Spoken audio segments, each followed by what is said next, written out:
Sup everybody, this is Karak from ACG, and you might know me from my award-winning series of sex ed books. If you're hung like a wet shrew, you can still find love. But you know what? I also do game reviews, and today I'm taking a look at the title, Black the Fall, from Sand Sailor Studio and published by Square Enix. Now, Black tells the tale of a character named Black, who's basically trying to escape a world that looks a little bit like Ivan Drago took over Russia after Gorbachev's birthmark ate his head. And you end up basically using and misusing your comrades like a bunch of damn bipedal RC vehicles as you push, pull, ram, jump, leap, lunge, and mobile laser yourself to freedom. Let's see how it did, shall we? As always, if you liked the video, maybe subscribe. So here's my review for Black the Fall. Hey look, oh wait, no, sorry, you're blind. Befriending a spider bot and the deliciousness of aged meat. Graphics are up first. It is true, we have actually seen this before, the dark on dark art aesthetic of titles like Limbo and Inside coupled with splashes of color to sort of denote interest in usable mechanics. And I get that, but I have to say, I sort of dig Black's look more than some of the others. Now, it might just be that crusty ancient regime and the symbols plastered onto the walls or the massive red phones the enemies use. But if I had to track it down to one thing, I would say it's art mixed with the absolute stupendous level staging itself. I mean, this is one part 3D twisting elements of the old Pandemonium games and added to 2 parts grade school kid's depressive scribbling on a notebook after his parents forgot to pick his Paxil up at Walgreens. It works, and while it may not possibly be up to some of the luminaries in this growing genre, and certainly purposely it has a metallic and rough look at times, it's hard not to see some genius in the graphics, especially when it comes to hinting at gameplay but also atmosphere. For example, all the elevators have lasers equipped at the top to not only stop the player obviously from sneaking by so that you have to do a puzzle, but theoretically also anyone else who'd want to escape, lending this great double meaning to the number of elements you see within the game. Or how your character's backpack light, which is sort of a beacon in the darkness, is hilariously always leaving your comrades behind. It's like the moment in every friggin' movie where folks get lost in a cavern and they see that flashlight of their friend rounding the next bend as they discover what it's like to be digested in some creature's stomach sack. It is excellent work, and there's some theme there that feeds back to the player.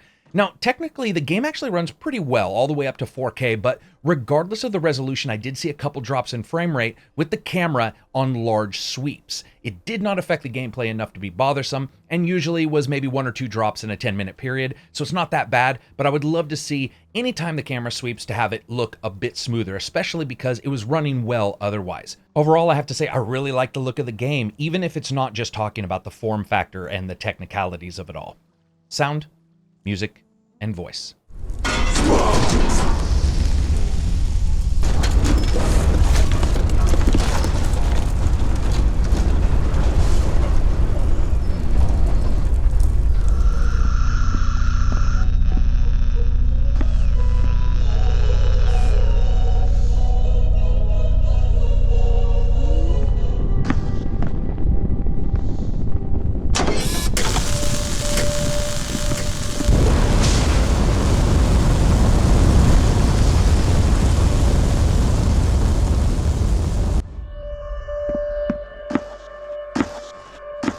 And of course, as always, sound is going to be up first in the audio category, and man, is this hit and miss. First, the bad. The character's footsteps sound like someone went friggin' clam digging and then let their shoes dry and then slopped around their house with a friggin' Yeti microphone strapped to their face.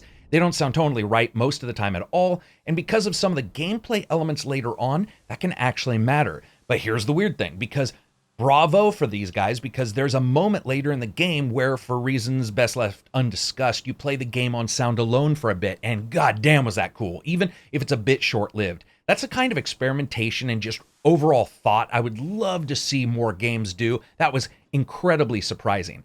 Music. Yeah, so welcome to the loneliest Casio keyboard ever. If it's playing at all, it's single notes, usually like someone's just leaning on one key while writing a suicide note. And I would have liked a bit more moments where it wouldn't affect the gameplay to see that music rise up. Now, there were some later elements where that did happen a little bit, but not enough for me. I like the music, I just wish there was a lot more.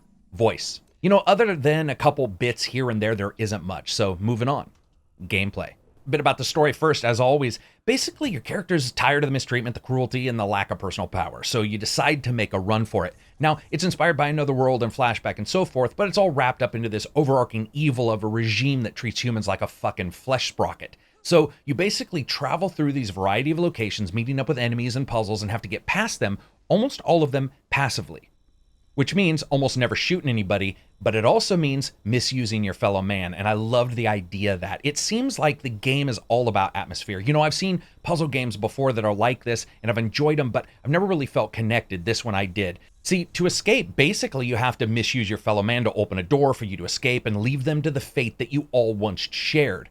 In fact, that's one of the elements of Black the Fall that really hit me, the feeling of leaving things behind. Games like this are so often about the mystery of the main character, and that's fine, and you're always escaping the evil clutches of something with a bunch of teeth. But here, the endless teams of technicians who all stood gape-mouthed next to you for an unknown number of years are being left behind. And before long, I counted the length of gameplay not by the room-by-room elements or how far I'd traveled, but honestly by those I'd left behind willingly and used and possibly got murdered. A lot of the times these games are about the solidarity of a single character running through a place, escaping, and doing anything and everything they can to anybody around. And I like the fact that there was a little bit of responsibility here, or at least the fact that you were leaving that responsibility behind, which I really enjoyed. Also, I have to say, and this speaks also to the level design again, is this refreshing non-linearity illusion that occurs in the game's levels. It's not real at all, but you occasionally branch pathways for a bit, and funny enough, a number of the titles that I've played like this always felt like they were left to right runners. You had to figure out why, and that was pretty much it. And I'm not going to pretend Black the Fall isn't exactly the same thing. It's just it tries a little bit harder to break up some of those elements, and it can lead to this belief, which is what you need, that this is a real place and not just the world's scariest friggin' mousetrap like a lot of games are. Unfortunately, I did run into one or two issues. For example, climb down and sneak are the same friggin' button, which is infuriating if you're trying to climb up and then sneak so that you don't get seen by an enemy who is basically on the ledge above you 10 feet away and staring in your direction. And there you are popping up and down like a friggin' teenager in the backseat of a car on prom night. And at some point the enemy sees you, and because of the way the game is set up, it's pretty much almost always instant death, boom, you're dead. Now, don't get me wrong, most of the puzzles you can figure out quite easily, or at least as you go through them and sort of understand what the game wants, and then it's about having to do those particular steps. But some of them can be wickedly tough, which I loved, like trucking a barge filled with human corpses across a river and having to trade between pretending to be dead and then turning into Mickey Mouse as Steamboat Willie, the riverboat captain, at the same time. Fantastic puzzle right there. I love that one.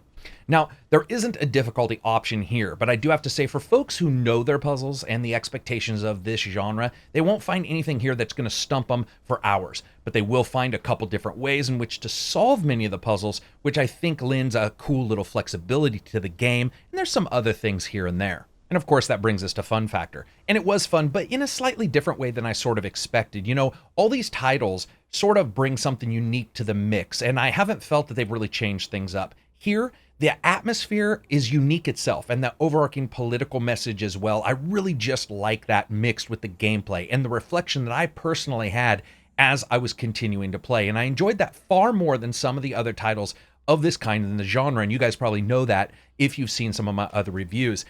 Here's the thing though, is it up to the standards of, let's say, Inside or Limbo? Well, those can be argued by some, I think, to be classics, so no, I do not think this is. But it can stand fairly proud as a contender in that group, and certainly does offer something unique. Now, as you guys know, I rate games on a buy, wait for sale, rent, or never touch it again rating scale. This is actually a wait for a sale, and here's why. It's a little too short. You know, games like this is something we've talked about before, is how long a game plays, how many different ways you can do stuff, the variability. The problem with this game versus maybe some of the others is where those games maybe are classic for a different reason, this one offers that political message and the different atmosphere. Some people may not be interested in that like I am. And so to me, why I enjoyed it, I enjoyed exploring, I enjoyed the overall feel and the challenges and changes. Some people just want to turn on the game and play it. And if they do so, it is not incredibly long for the cost. And I think waiting for a sale is a completely valid option because it is certainly a title you will want to experience at some point. So that's it for me. If you like the video, give it a thumbs up. Maybe check out Twitter or Patreon. If you dislike the video, give it a thumbs down. And remember, if you guys get a chance on the Patreon, we talk about the Discord channel where we're giving away codes at all times. All of the different patrons now are giving away codes in our Discord channel. So that's another place that you can come and join us. We do the B-movie night. There's some crazy stuff that we do on the Patreon. And I'm going to be starting to tell people more and more about this as we go forward. And since I buy every single game as well, it always helps the more patrons we can get. So peace out and enjoy the rest of your week.